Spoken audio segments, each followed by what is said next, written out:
Boa tarde, pessoal. Vamos iniciar nossa sala então, fazendo uma oração. Vamos colocar em pé. Pai bondoso, muito obrigado por esse dia especial que está nos dando, o Santo Sábado. E nós queremos, assim como João, um dia foi encontrado em espírito nesse dia tão precioso, nós estamos aqui, querendo pedir o Teu Santo Espírito para compreender as Tuas verdades. Abençoe a cada um aqui, nos dirija, é o que lhe peço em nome de Jesus. Amém. Vamos começar. Falando em Dia do Senhor, vocês lembram? Obrigado, Fernando. Vocês lembram que eu falei na aula passada que Dia do Senhor, me achei em espírito no Dia do Senhor? Abram lá, o verso 10 do capítulo 1. Vocês lembram que eu disse para vocês que ali é uma expressão única em toda a Bíblia? Lembra que eu falei? E aí, por ser uma expressão única, alguns teólogos têm dúvida se o Dia do Senhor é o sábado. Aí alguns querem forçar a barra, dizer que é o domingo, ou se não, que o Dia do Senhor é o quê? O dia terrível e espantoso do Senhor. Lembra? A volta de Jesus, o dia terrível. Então nós não sabemos ao certo se, não posso afirmar categoricamente, dizer assim, o seguinte aqui, é um sábado. Eu acredito. Mas também eu posso dizer que o que Deus transportou, lembra? Em espírito João para o dia do Senhor, ou seja, o dia do evento final. Estão entendendo? Lembra que eu falei para vocês? Coloquei uma palavra aqui, palavras iguais com sentido diferente. Vocês lembram qual é a palavra? Lembra? Manga. Então, manga é o nome de uma fruta, mas também é o nome de uma parte de uma camiseta, né? Certo? Então, palavras iguais com sentidos diferentes. E eu falei que traria para vocês uma palavra. Eu pesquisei algumas lá, mas uma palavra, palavras diferentes com significado iguais. Por exemplo, eu acho que é assim que escreve: aipim. O que é o aipim? Mandioca, ok? E macaxeira. Macaxeira, é assim que escreve? Não sei, macaxeira. Cheira ou cheira? Cheira, isso, obrigado. Cheira, é assim? Sem o i, é cheira, é cheirar. Cheira, ok, obrigado. Eu, como professor de português, sou um bom pastor, né? Então, aipim e macaxeira, ambos são o quê? Mandioca. Então fica com você, obrigado. Então nós estamos vendo aqui duas palavras diferentes com um significado igual, que é mandioca. É uma coisa simples, só para você entender, que a expressão que aparece aqui em Apocalipse capítulo 10, capítulo 1, verso 10, que diz: me achei nesse no dia do Senhor. Aqui é uma palavra, dia do Senhor é uma expressão diferente com o dia do Senhor, sábado. Tá? Mas nós acreditamos que o significado é o mesmo, como o exemplo que eu dei para vocês aqui, tá certo? Vou apagar aqui com o meu apagador novo, né? Espero que na próxima aula agora seja um quadro novo aqui dentro, né? Devagarzinho vai mudar. Bom, vamos fazer uma pequeno resumo do estudo passado. Nós vimos então no verso 3 as bem-aventuranças. Lembra quantas bem-aventuranças nós encontramos em Apocalipse? 7. Fizemos aqui uma estrutura de quiasmo, lembra? E a ênfase das bem-aventuranças quais são? Vestidura, justiça de quem? De Cristo. Bem-aventurado aqueles que então lavam as suas vestes, a sua justiça na justiça de Cristo. Nós vimos também que no verso 4 aparece ali, da parte daquele que é, que era e que há de vir. Referência a quem? A Deus Pai, vamos lá, gente. E depois tem, da parte dos 7 Espíritos que se acham diante do trono. Referência a quem? O Espírito Santo, nós vimos isso. E depois aparece da parte de Jesus Cristo, a fiel testemunha. E a palavra testemunha ali no grego é martírios, que vem então de mártires, né? As pessoas que sofrem por uma causa. Ok? Então nós encontramos, olha que coisa linda, a trindade, podemos dizer assim, a divindade, o nosso Deus, aqui no livro do Apocalipse. Muitos falam que tem o trono do Cordeiro, tem o trono de Deus, mas o Espírito Santo. Então alguns anulam a crença no Espírito Santo por dizer que não aparece no Apocalipse. É um absurdo, ok? Falamos sobre primogênito dos mortos, vimos que ele não foi o primeiro a ressuscitar, mas que Jesus é a primazia daqueles que ressuscitaram, porque Jesus foi o único que ressuscitou por si mesmo. Porque vocês lembram que Lázaro foi ressuscitado porque Jesus mandou ele ressuscitar, lembra? E assim outras pessoas foram ressuscitadas. Agora Jesus não. Jesus, ele tem a vida, ele pode dar, como ele pode tomar de volta. Lembra disso? Então por isso que ele tem a primazia de mortos. Eu sim? Tem uns textos, eu não trouxe, mas esse primogênito aí também, um âmbito especial, é utilizado às vezes para denominar, por exemplo, no caso de dois irmãos, eles tratavam às vezes o mais novo como primogênito, que não era, ele era especial. Você vê no caso de Abraão. Abraão, qual é o primogênito de Abraão? Quem era? Ismael. Mas quem era considerado o primogênito? Isaac, que era o especial, né?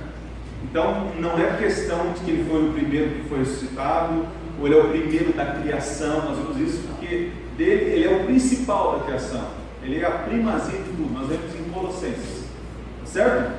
Continuando o nosso estudo, nós paramos então, chegamos até o verso 6, já lemos sobre sacerdotes, vimos a expressão alfa e ômega, a primeira letra do alfabeto, do grego, e a última, alfa e ômega.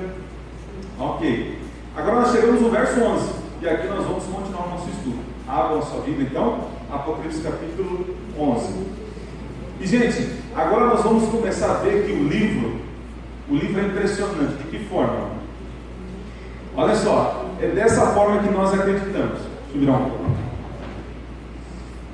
O livro, ele não é, a interpretação não pode ser no sentido linear. Se a gente fizer dessa forma, nós temos alguns problemas doutrinários, problemas escatológicos. Então nós acreditamos que o livro é assim, ó.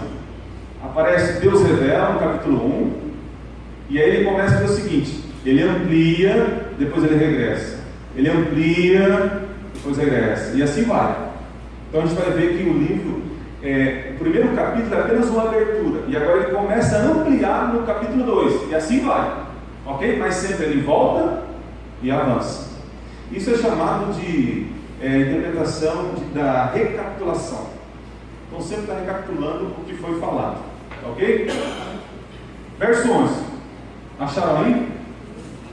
Quem pode ler bem alto para nós? Pode ler.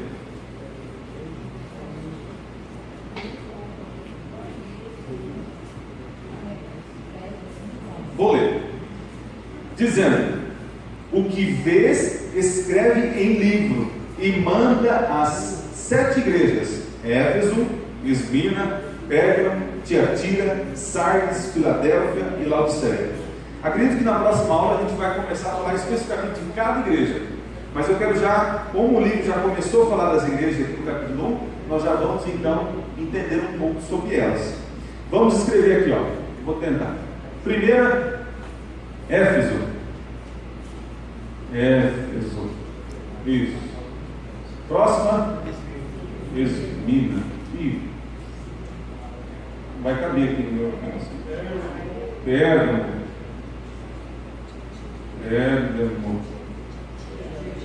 Tiatira.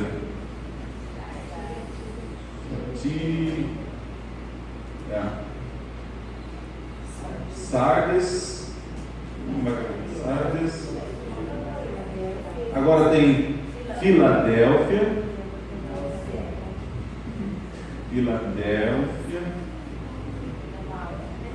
E agora?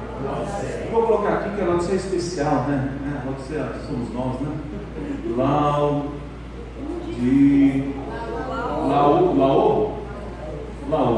Tá vendo? Um bom professor de português, sou bom pastor. Laodiceia. Certo? Ok. Então está aqui as 7 igrejas.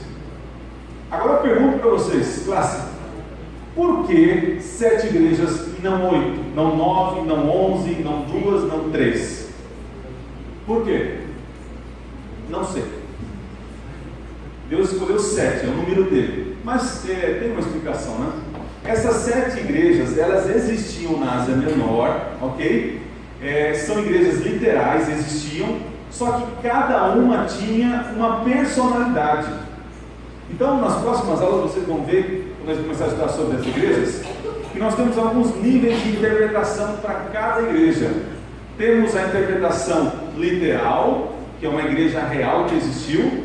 Temos uma interpretação que é simbólica no tempo de período de tempo da igreja cristã. E temos uma possível interpretação, a terceira, que é uma interpretação particular. Interessante que cada momento da Bíblia, quando você lê, você tem que trazer aquilo para você. Então, cada igreja aqui também serve como um momento que eu e você passamos na vida. Então, a Bíblia, ela é sempre assim, ó. Ela é um livro histórico, porém, ela é atual na minha vida. Estão entendendo? Tem dias que eu vou estar parecendo com Filadélfia, e aqui tem um remedinho de cura, uma ajuda. Tem dias que eu vou estar parecendo Éfeso. Então, tem uma orientação também. Estão entendendo? Então, esse terceiro nível de interpretação é algo atual para mim. Vamos chegar lá, ok? Mas olha só, nós vamos entender agora a respeito dessas 7 igrejas. Por que essas 7 igrejas? E o verso 12 vai dar início então à revelação de Jesus. Então o anjo, né, fala assim para João: João, agora o que você vê, escreve um livro. E manda então para onde? Para as 7 igrejas. Só que agora o verso 12 aparece alguém, né? Nós sabemos que é Jesus Cristo. E agora eu queria fazer um exercício com vocês. Eu vou precisar vamos fazer essa parte aqui da igreja. Vai abrir então em Daniel capítulo 5. Daniel 10, verso 5. Este lado da igreja vai ficar aí, em Apocalipse capítulo 1, verso 12. Tá? E nós vamos fazer uma comparação. Daniel, ele recebe uma visão. Ele está na margem de um rio e ele recebe uma visão. Então vamos lá. Daniel capítulo 10, a partir do verso 5 ao 12. E vocês prestem atenção do verso 12 ao verso 18. Ok? Eu vou fazer o seguinte: eu vou fazer uma leitura, eu vou estar lendo Daniel. E vocês leem também Daniel. Quando vocês ouvirem uma figura igual, semelhante, vocês falam: epa, tem uma figura semelhante aí. Aí nós vamos anotar no quadro. Ok? Entenderam o exercício? Então vamos lá. Daniel, eu vou ler com vocês em Daniel. E vocês ficam aqui em Apocalipse. Daniel, capítulo 10, versos 5. Preparados então? Então vamos lá. Eu vou ler bem devagarzinho para a gente poder entender. Ó. Levantei os olhos e olhei, e eis um homem. Para quem está esperto, no verso 13, é isso. É que eu não pedi para vocês lerem inteiro, né? Aparece então homem. Então vamos lá. Então nós temos aqui, eu vou usar essa parte aqui, em Daniel. Então temos a figura de um homem, certo? Em Apocalipse também aparece, certo? Em Apocalipse também aparece uma figura de um homem. Então vamos lá. Diz que ele estava vestido do quê? De um linho. E você não encontra ele também? Em Daniel é vestido de linho, e Apocalipse é vestido do quê? Isso, talares. Está escrito aí, uma veste real, bonita e tal. Então aqui nós temos vestido, vou colocar vestido, ou cingido, né? Parece cingido, vestido. Cingido. E aqui também, ele está vestido também. Está vestido também. Eu quero que vocês reparem as mesmas expressões. Em Daniel, continua a leitura. vestido de linho, cujos ombros estavam cingidos de puro ouro, de ufaz. Em Daniel tem puro ouro, em Apocalipse tem o que é de ouro? Um cinto, olha lá, então aparece aqui, ó, ouro no cinto de ouro, ele é de ouro, e também em Apocalipse também aparece o ouro. Em Apocalipse, ouro. o cinto. Esse o cinto aparece em Apocalipse, aqui é um outro nome. Ouro e ouro, bom, é mais fácil. Continuando. E seu corpo era como um berilo, e seu rosto como um relâmpago, e os seus olhos como o quê? Chama de fogo. Apocalipse aparece olhos de fogo e tochas?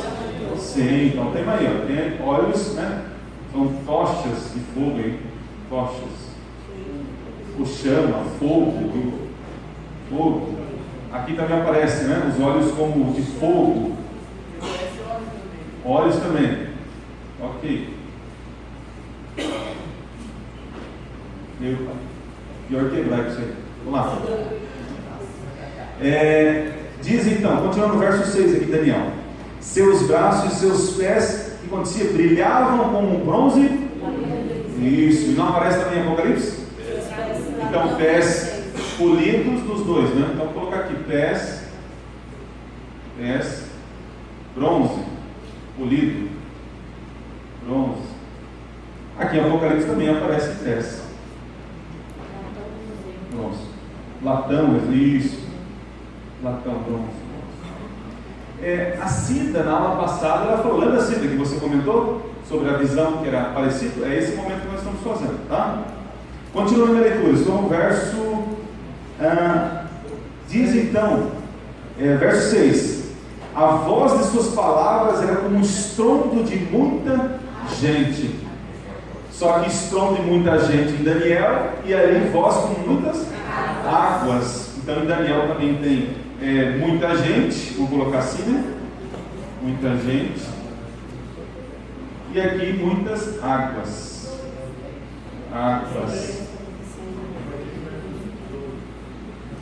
Ok, então vamos continuar. Estou no verso 7. E diz assim, só eu, Daniel, tive aquela visão. Os homens que estavam comigo nada viram. Não obstante, caiu sobre eles grande temor, e fugiram e se esconderam. Fiquei, pois, eu só, e contemplei esta grande visão, e não restou força em mim. O meu rosto mudou de cor e se desfigurou, e não tive força alguma. Então, em Daniel aparece que ele está sem força, e em Apocalipse aparece que ele está como? Morto. Ele ficou como morto, sem força. Então, sem força,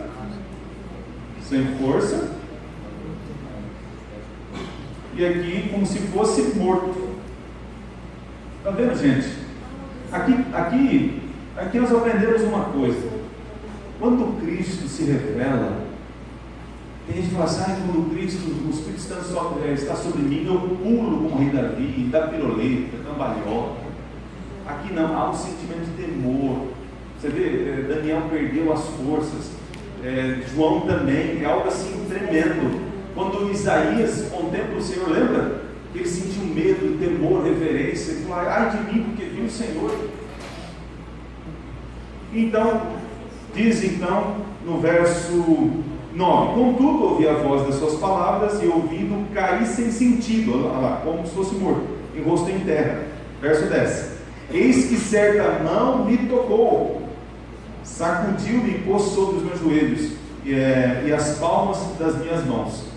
Então nós temos aqui, tocou-me em Daniel, só que a Apocalipse aparece o quê? Pôs sobre mim, só destra, só mão direita. Então, agora tocou, e aqui pôs sobre mim a mão. Precisamos de um quadro maior, né? Ok. E agora o último paralelo está no verso 12 de Apocalipse. E então me disse: não temas, Daniel, porque desde o princípio, desde o primeiro dia em que aplicaste o coração a compreender e a humilhar-te perante o teu Deus, enfim, Em Daniel aparece não temas, em Apocalipse aparece o quê? Isso, não temas. Então vocês estão percebendo? Isso aqui, gente, não é coincidência, é Jesuscidência. Tá? Não é coincidência, é Jesuscidência. O mesmo Cristo que apareceu para Daniel é o mesmo Cristo que apareceu para quem? Para João. Está vendo que coisa linda? Então nós temos essa revelação. Agora, gente, nós vamos estudar cada uma de sua revelação. E o que ela tem a ver, o que elas têm a ver com as igrejas. Vocês vão ver que coisa linda que é. Então, vamos lá. Então nós vimos que o mesmo Cristo que apareceu para Daniel foi o mesmo que apareceu para João. Vamos deixar as igrejas aqui para a gente continuar nosso paralelo. Vamos então, Apocalipse. Obrigado por você que acompanhou em Daniel. Vamos voltar então para Apocalipse. Agora, a partir do verso 12.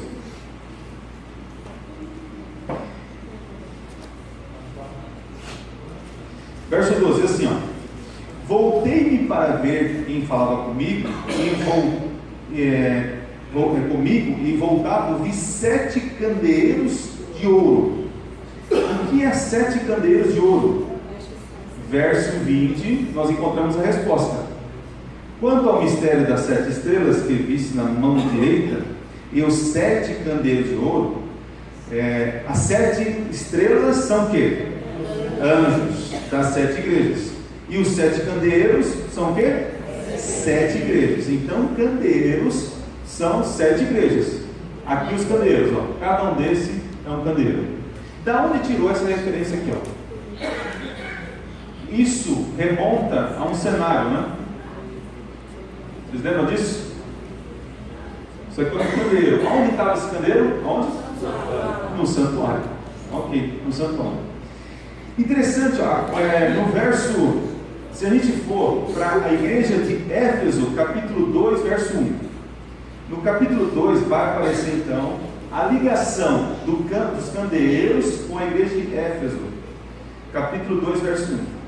Ao anjo da igreja em Éfeso escreve: essas coisas diz aquele que conserva na mão direita as 7 estrelas, e que anda onde? No meio dos 7 candeeiros. Essa expressão, andar no meio dos candeeiros, é uma expressão antiga. Acompanhe comigo. Levíticos capítulo 26. Vamos viajar no tempo. Voltem, Levíticos capítulo 26.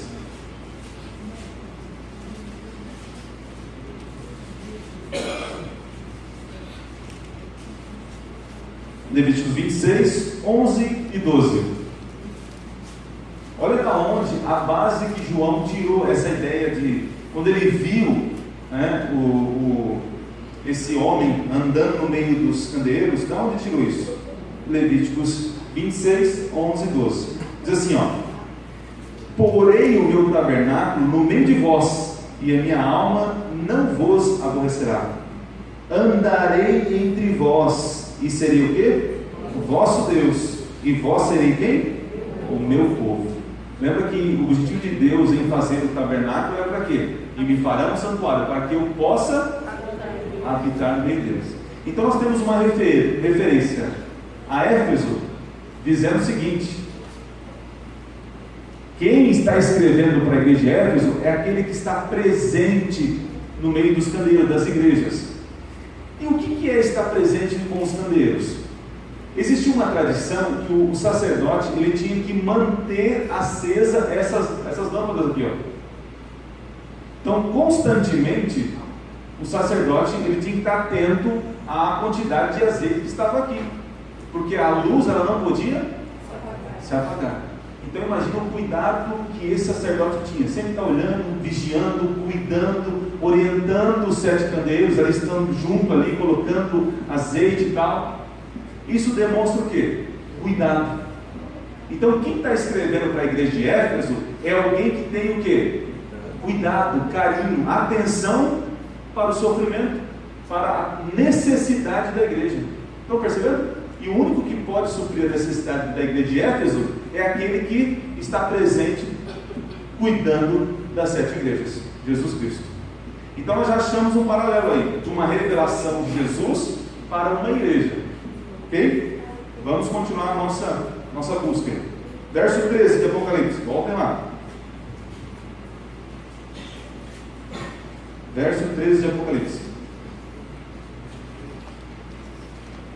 Diz assim: e no meio dos candeeiros, um semelhante a filho do homem, com vestes talares e cingido à altura do peito, com uma cinta de ouro. Então vamos tentar ver algumas palavras-chave ali. Filho do homem.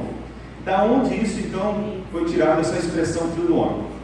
Esse filho do homem nós já lemos numa aula passada, lembra? Daniel capítulo 7, que Daniel contempla o filho do homem vindo sobre as nuvens do céu em direção a quem?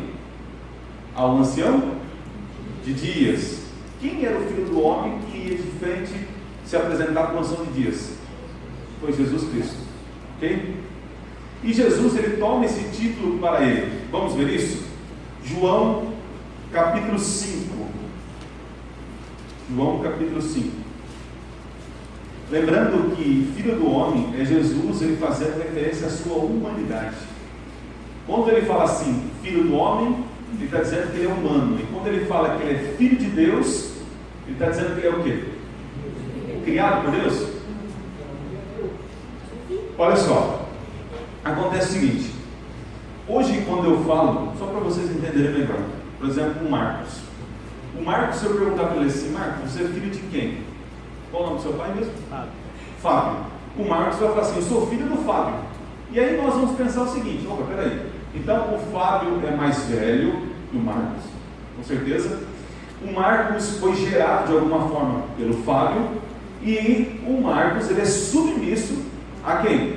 Ao Fábio, ao pai. Isso que eu e você nós pensamos. Agora, se nós voltarmos alguns anos atrás, por exemplo, no tempo de Cristo, se eu perguntasse assim para o Marcos, Marcos, você é filho de quem? E ele fala assim, sou filho do Fábio. Sabe o que nós entenderíamos lá no primeiro século? Sabe aquela expressão, filho de peixe, peixe não é? Então ele está dizendo o seguinte, eu e o Fábio somos quem? Somos quem? A mesma pessoa. Não é à toa que alguns crimes, se o pai dele cometesse, quem pagava também? O Marcos. E se o Marcos fizesse algum crime, quem pagava também? O pai.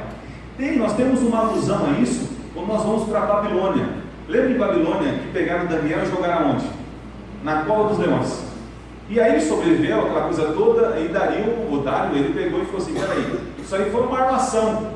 Então ele pegou os culpados, jogou dentro da cova com quem? Com a família. Então por isso que quando Jesus falou assim, se não credes que eu sou, morrerei nos vossos pecados, né? Que eu sou o Filho de Deus. Aí as pessoas pegaram pedra para atacar nele. E Jesus falou assim, peraí, por que querem tacar pedra em mim? Foi alguma obra má que eu fiz? Não, é porque você sendo homem se faz igual a Deus. Então falar que era filho de Deus, ele está querendo dizer o seguinte, eu e o Pai somos um. Então o Filho do homem remonta à humanidade de Jesus. Filho de Deus, que ele é totalmente o quê? Divino. E blasfêmia é se colocar no lugar de Deus, né? Foi por isso que ele foi acusado, foi levado até o Sinédrio.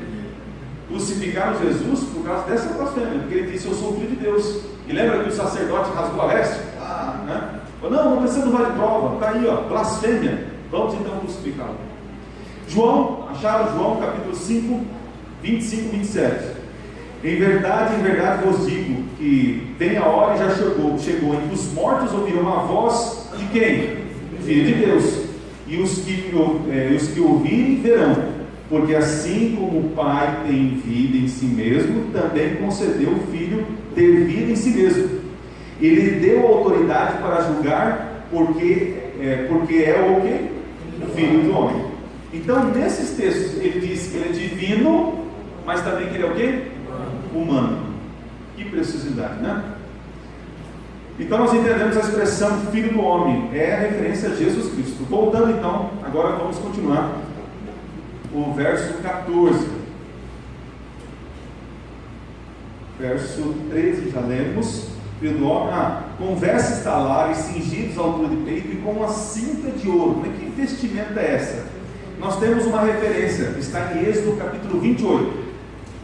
Vamos lá, turma. Êxodo 28. Vocês perceberam que a nossa interpretação aqui, ela remonta sempre ao Antigo Testamento e ao Novo Testamento também. Então, para interpretar o livro, nós usamos primeiro o próprio livro, e quando nós temos referência, não temos referência no próprio livro, nós então vamos aos livros do passado. Êxodo capítulo 28.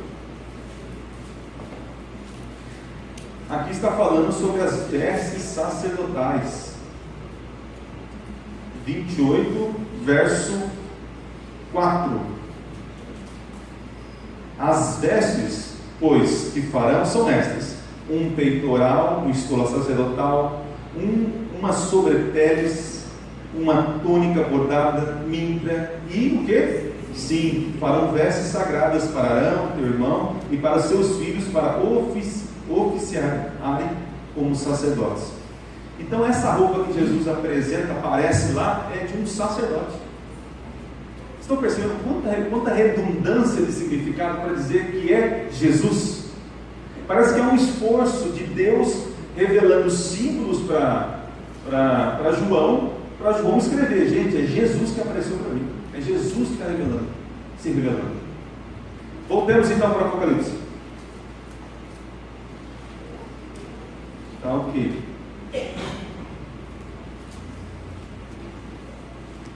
Interessante que essa referência de filho do homem e sobre as vestes não aparece em nenhuma das igrejas, tá? Por enquanto só encontramos os candeeiros em Éfeso, ok?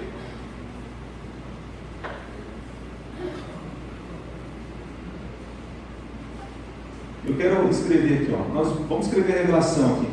Nós vimos então que alguém é um filho do homem. Então tem um homem. Vamos desenhar um homenzinho aqui? Olha lá, que bonitinho. Um homenzinho. Ok? Então, o que nós vimos agora do homenzinho? Tinha o que nele? O cinto, né? Uma roupinha. Aqui, olha que bonitinho. Um cintinho de ouro. Tá certo? Ok. Então vamos encher esse bonequinho aí, ó. Agora estamos no verso 14. A sua cabeça e cabelos eram como? Brancos como a alva lã, como neve. Então temos aí o cabelinho branco. Aqui, olha só, cabelinho branco, que bonitinho. Estou enchendo o bonequinho aqui. Tá? Vamos ver. O branco, gente, ele tem sinal de pureza. Em Daniel capítulo 7, verso 9, nós vamos encontrar o ancião de dias que é de branco. Vamos dar uma olhada? Daniel capítulo 7. Daniel 7. Vamos ver o que significa o branco, né? Branco é fácil, todo mundo sabe, significa pureza, mas vamos ver essas coisas, mas não sabem provar aonde está escrito. Isso que é importante para a nossa classe. Aqui, Daniel 7, verso 9. Quem pode ler Daniel para nós? Cadê a mãozinha levantada? Aqui, Marcos, lê para nós, ó. 7, 9. Continuei olhando até que foram postos uns tronos, e o ancião de dias se assentou. Sua veste era branca como a neve, e os cabelos da cabeça como a pura lã. O seu trono eram chamas de fogo, e suas rodas eram fogo ardente. Então veja que o ancião de dias aqui é que está de branco, né? Só que lá em Apocalipse quem está de branco é o filho do homem. Estão vendo? Isso vocês vão perceber como eles são parecidos, são semelhantes, tanto o pai como o filho. Estão percebendo? Então apareceu o branco aí. Vamos agora em Mateus 17, a outra referência. Mateus 17. Mateus 17, verso 2. Vamos acelerar para a gente poder terminar o capítulo 1. Aqui é o momento que Jesus sobe ao monte, e aí tem o momento da transfiguração, né? Verso 2 assim: e foi transfigurado diante deles, e o seu rosto resplandecia como o sol, e as suas vestes se tornaram como? Brancas como a luz. Perceba que Jesus, quando esteve na terra, ele estava afetado pelo pecado, mas não infectado pelo pecado. Consegue compreender a diferença? Ele estava afetado fisicamente, mas internamente ele não estava infectado com o pecado, porque ele não possuía pecado, certo? Então ele estava como um ser humano caído de 4.000 anos de pecado. Quando ele começa a se transfigurar, a aparência dele acontece o quê? Muda. E aí Pedro, João, que estava lá, observaram e viu que ele começou a ficar branco com uma glória. Ou seja, a pureza dele começou a ser ressaltada. Temos um outro verso. Vamos para João 20, verso 12. Avancem. João 20, verso 12. Vocês perceberam que a Bíblia, ela tem, como eu falei para vocês, é um link. Cada verso tem um link que se complementa com o outro. João 20, verso 12. Agora, quem está de branco é um outro ser. E viu dois o quê? Dois anjos vestidos de branco. Então, toda vez que aparece a divindade, a revelação da divindade, algo divino, como que está? Branco. Tá? Agora não pense assim, então não vai ter dedos no céu. Não, não é isso, não tem nada a ver. Alguns mal entendidos acabam fazendo essa afirmação horrível, hedionda, né? Bom, agora nós vamos entender que existe um contraponto entre o branco, que é pureza, e agora tem um outro ponto, uma outra cor que representa o que não é puro. Isso está em Isaías, Isaías capítulo 1. E esse texto é importante para a gente compreender Apocalipse, principalmente Apocalipse 17 e também Apocalipse 12. Isaías capítulo 1. E aqui Deus chama os filhos dele para uma prosa, para uma conversa. Verso 18. E diz assim: vinde, pois, e arrazoemos, diz o Senhor, ainda que os vossos pecados sejam como escarlata, vermelha, se tornarão como brancos como a neve, ainda que sejam vermelhos como carmesim, se tornarão como brancos como a lã. Então você percebe aí o sinônimo de o branco é pureza, certo? Ou sem pecado. E no próprio livro de Apocalipse, é um verso muito bonito, Apocalipse 17, muito bonito no sentido assim, que revela esse contraponto aí, né? Nós vamos estudar esse capítulo, não vejo a hora de chegar nesse capítulo 17. Você vai ver aqui uma entidade que o inimigo vai levantar contra o povo de Deus. 17 parte assim: achava-se uma mulher vestida de púrpura, de quê? Escarlata, adornada de ouro e pedras preciosas.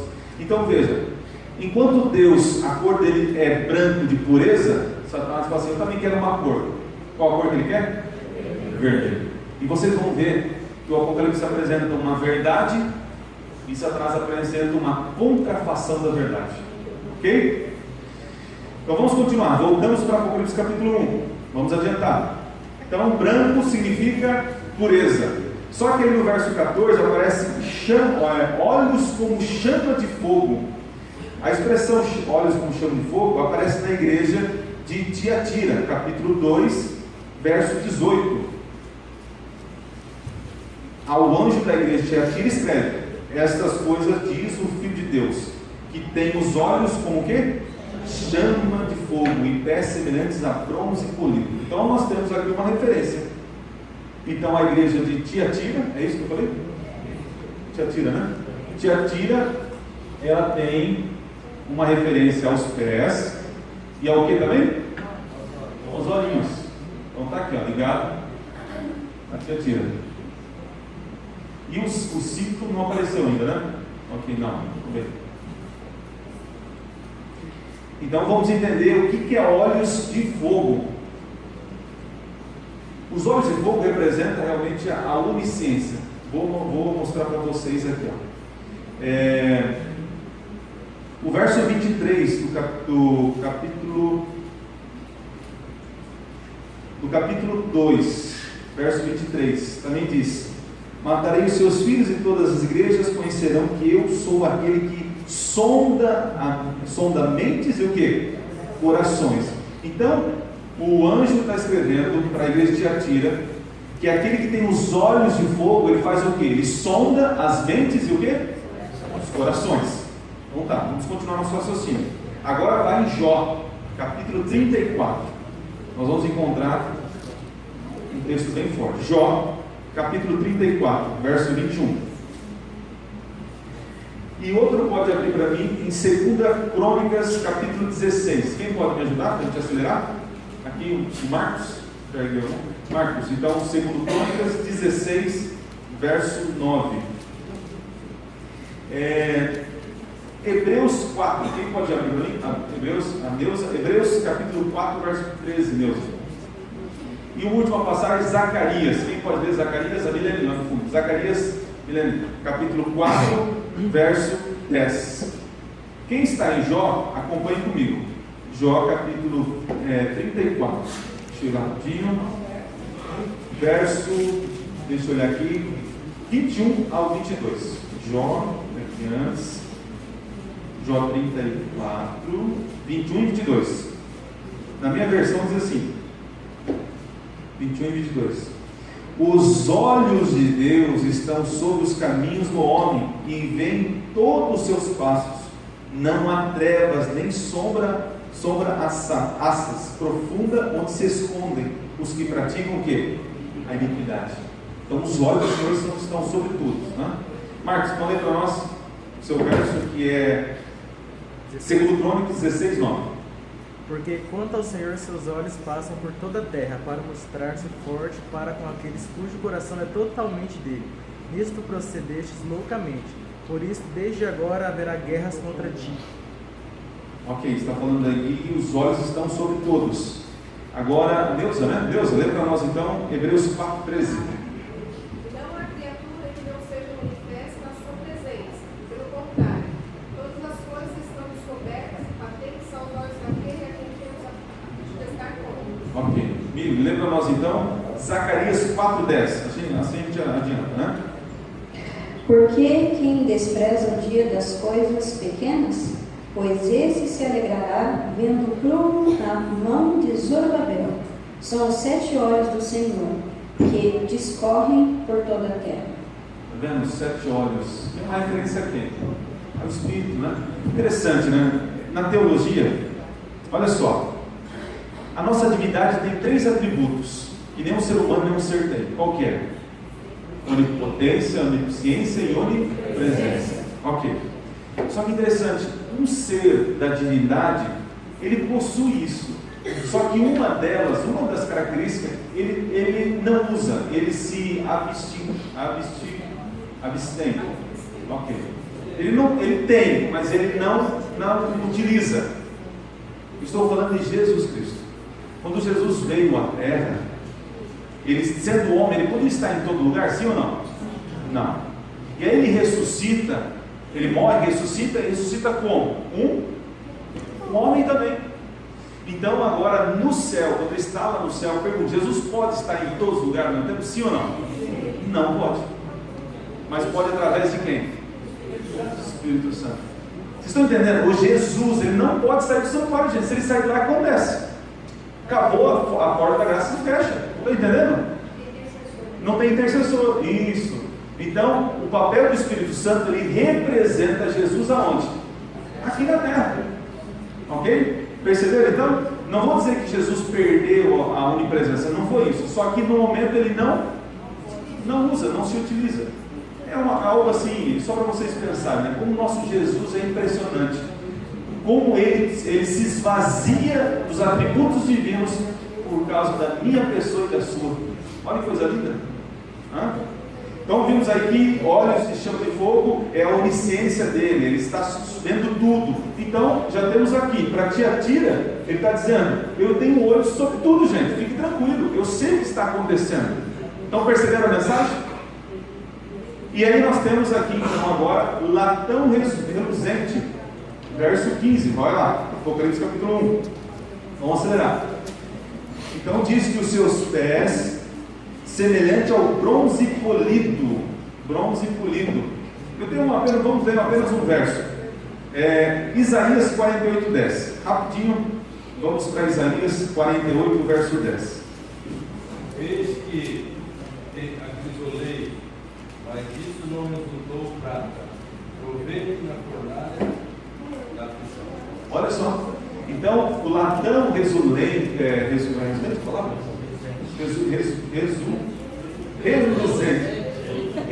o latão reluzente, então, representa o quê? Purificação através do quê? Da aflição. Então, Jesus está se revelando para Tiatira, dizendo o seguinte: eu estou vendo o que está acontecendo, mas aproveitem, porque essa perseguição, essa provação é para quê? Para o crescimento espiritual de vocês. Eu estou vendo, fique tranquilo. Eu estou no meio dos candeeiros, eu cuido de vocês. Essa aflição que vocês estão passando, isso vai ser para o teu bem. Olha que interessante a mensagem. Ok, então terminamos aí o verso 15. Agora vamos então para...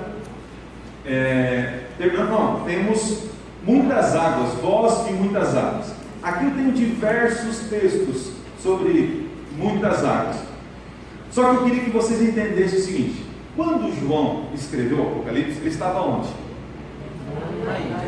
Uma ilha de Patmos.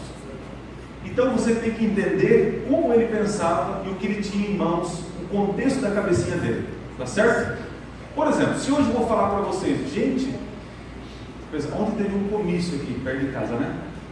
E eu falo, gente, mas estava um barulhão, né? Como se tivesse várias caixas de sons ligadas, e estavam várias caixas, então tinha um monte de som. Você sabe o que é uma caixa de som, você vai entender, certo? Só que na época de João não tinha caixa de som. O que para ele lembrava um barulho estrondoso, alto?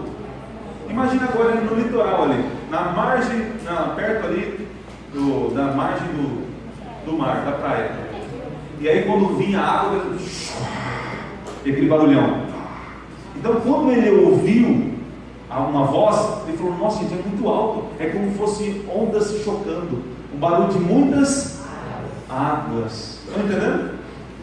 Então João não tinha, vamos dizer, caixa de som amplificada ou algo parecido, né?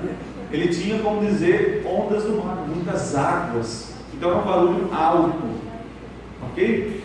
Vou dizer alguns versos apenas. Nós temos aqui no capítulo 17, verso 15, vai dizer que muitas águas significa povos, nações, muitas pessoas, ok?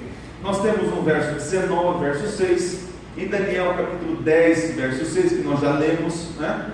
E Ezequiel capítulo 1, que parece um texto bem interessante. Ezequiel capítulo 1, verso 24. Mas vamos continuar, vamos para o verso 16 agora. 16 assim, ó: tinha na mão esquerda, é isso aí? Direita. Por que mão direita e não esquerda? Porque na destra e não a outra é canhota? Aqui, gente, é porque a mão direita representa força, trabalho. É porque na maioria das pessoas se utiliza para cuidar, para fazer uma atividade com a mão direita, tá certo? E tem outras implicações também, a questão de purificação, mas é uma longa história, não posso me delongar aqui. Mas então, ele está com a mão direita com as 7 estrelas. O que representa as 7 estrelas? 7 anjos. Os 7 anjos são 7 mensageiros que levam a mensagem para 7 igrejas. Anjos, 7 estrelas, anjos mensageiros. Tá? E diz assim, ó: e da boca saía-lhe o que? Uma afiada espada de 2 gumes. Ok. Então vamos lá. Saiu uma 7 estrelas, eu não falei para vocês, mas no capítulo 3, verso 1. Capítulo 3, verso 1 fala aí das 7 estrelas. É referência a que igreja? Sardes. Então temos aqui, ó, Sardes também, uma referência a ele que está no meio das 7. Então nós temos aqui Tiatira, Éfeso também faz referência, e Sardes aí que nós encontramos. Agora, da sua boca saiu uma afiada espada de 2 gumes. Você vai encontrar na igreja de Pérgamo. Vamos aqui, ó, tá? A boquinha dele, aqui, ó. Pérgamo, a boca. Ok? Pérgamo você vai encontrar então no capítulo 2:12. 2:12. Ao anjo da igreja em Pérgamo escreve: essas coisas diz aquele que tem o quê? a espada afiada de 2 gumes. O que seria então a espada afiada de 2 gumes? Nós vamos encontrar no capítulo 19, verso 15 de Apocalipse. 19, verso 15. Vocês já sabem a resposta, né? Mas vamos olhar os textos. 19, verso 15 diz: saiu da sua boca o que também? Uma espada afiada. Para fazer o que com essa espada? Ferir as nações, e ele mesmo regerá com cetro de ferro. Enfim, depois a gente lê esse texto. Mas aqui diz que a espada de 2 gumes é para fazer o quê? Ferir. E o que aparece na Bíblia que fere o ser humano, que separa ossos e medulas? A palavra de Deus. Está vendo como é importante a gente ter lido o Apocalipse? E agora vamos ler então lá em Hebreus. Hebreus capítulo 4, verso 12. Hebreus 4, verso 12. Uma referência muito conhecida da palavra de Deus.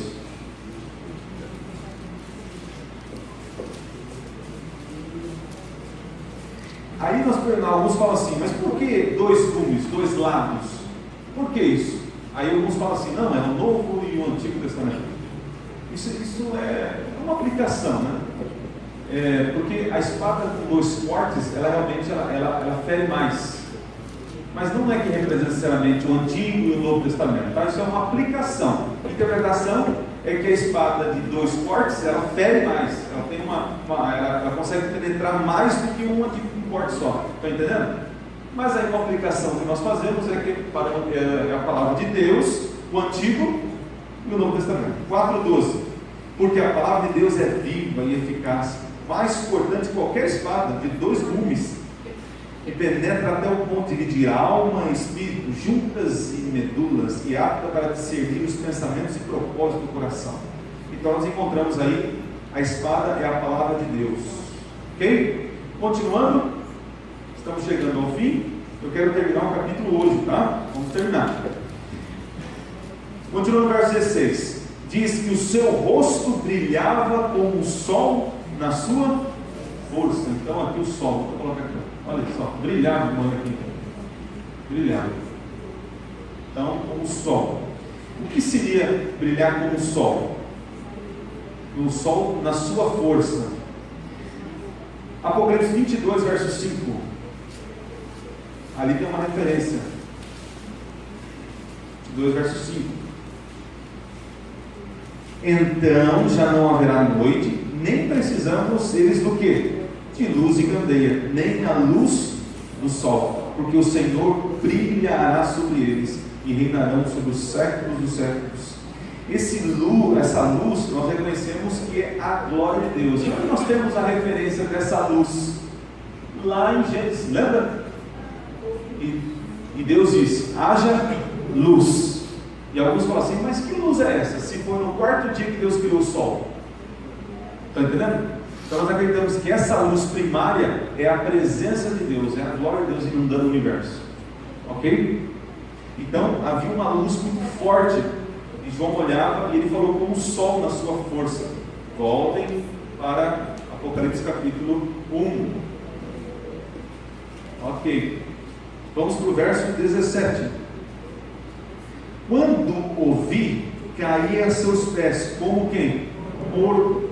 Porém, ele pôs sobre minha mão, né? E qual mão que foi? Direita, tá vendo? Força. Dizendo: não temas, eu sou quem? Primeiro e o último. Nós temos uma referência a isso em Isaías 44, verso 6. Assim diz o Senhor, Rei de Israel, o seu Redentor. Está vendo como há uma ligação íntima entre eles, né? O Senhor dos Exércitos, eu sou o primeiro e sou o último. Além de mim, não há outro Deus. Então nós temos uma referência ali, ele confirmando quem está presente ali. Ok, vamos para o 18 então. Quando ele cai sobre morto, a gente podia falar aqui, né, como eu já abordei com vocês, né, é uma profunda reverência e humilhação, né? Mas vamos para o verso 18.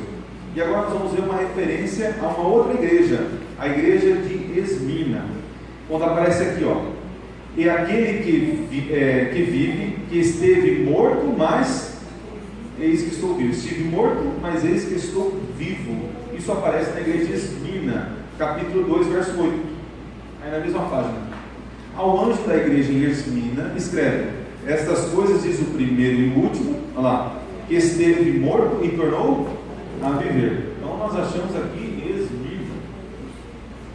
Esmirna. Temos mais uma referência. Falta aqui igreja? Filadélfia e Laodiceia. Ok. Essa questão que ele esteve morto, mas surgiu, é da ressurreição dele, é algo óbvio, né, que nós sabemos. Continuando o verso, diz assim: pelos séculos dos séculos, ele tem uma chave da morte e do quem? Do inferno. Gente, alguns acreditam que inferno é um local geográfico de sofrimento, mas nós sabemos que inferno significa o quê? Sepultura, um descanso, sepultura. Se o inferno fosse um lugar geográfico, nós teríamos um problema. Querem ver o problema? Isso é bom para você anotar, para você explicar para os irmãozinhos que acreditam nisso. Apocalipse capítulo 20. Se é um local geográfico, onde vai ter tormento, nós temos um problema. No capítulo 20, diz o seguinte, verso 14.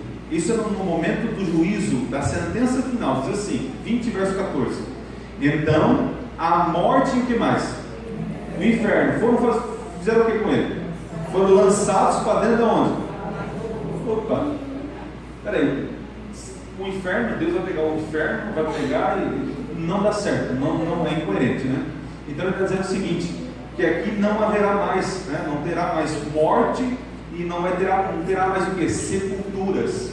Deus vai destruir tudo e vai fazer tudo novo, ok?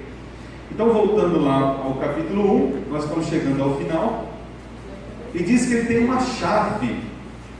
Essa chave aparece aonde? Quem sabe? Na igreja de Filadélfia, isso mesmo, capítulo 3, verso 7. Então nós temos aqui, Filadélfia tem uma chave, está aqui no brequinho, a chavinha dele, ó, a chave.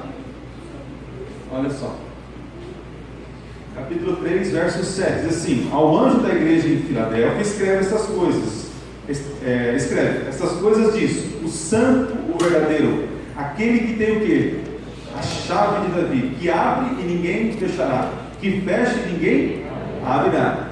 Aqui nós temos uma referência em Isaías, vamos ver? Isaías capítulo 22, estamos chegando ao final.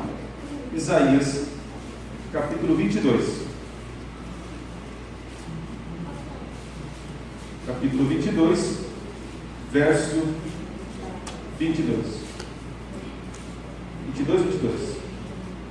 4 patinhos na lagoa. Acharam? Diz assim, ó: porei sobre o seu ombro o que, gente? A chave da casa de quem? E ele fala o que? Abrirá e ninguém fará o quê? Fechará. Fechará e ninguém abrirá. Aqui é uma referência, gente. Aqui é uma referência ao início do julgamento. E ao final também. Vamos ver isso. Que quando Jesus ele abriu a porta da graça, só quem pode fechar? Ele. E quando ele fecha, alguém pode abrir a graça? Não. Ok. O que está faltando aqui no nosso desenho então? Laodiceia. Por que Laodiceia não tem referência à apresentação de Jesus ali? O que será que está faltando? O que precisa? O que tem de diferença em Laodiceia? Que é o último pouco. Não perca o próximo estudo. E vocês vão entender. Vocês perceberam que o capítulo 1 está ligado com o capítulo 2. Aí vocês veem que o capítulo 2 vai estar ligado com 3. E assim vai. E vai virando uma corrente. E é a coisa mais linda. Então por isso que é importante esses primeiros estudos, para que você tenha a base. E quando chegarmos lá em Apocalipse 13, Apocalipse 17, você vai ficar craque. Você vai entender facilmente.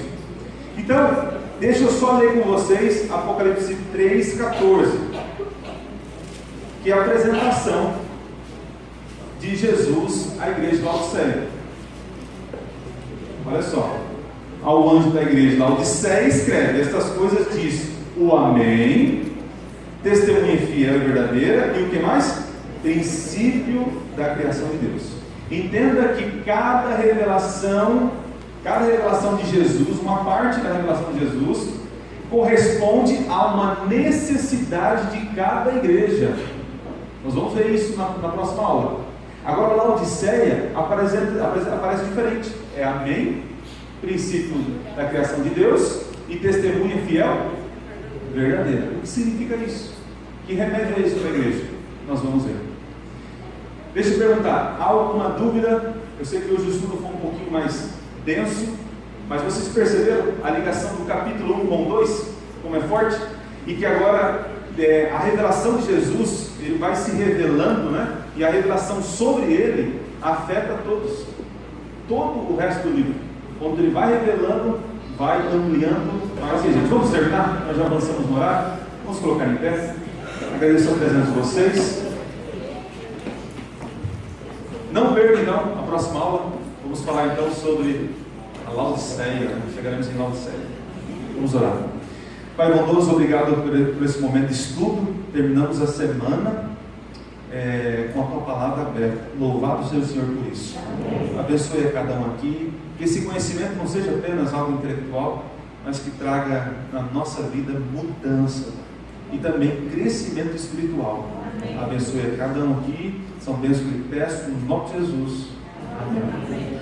Tudo de bom para vocês. Deus abençoe.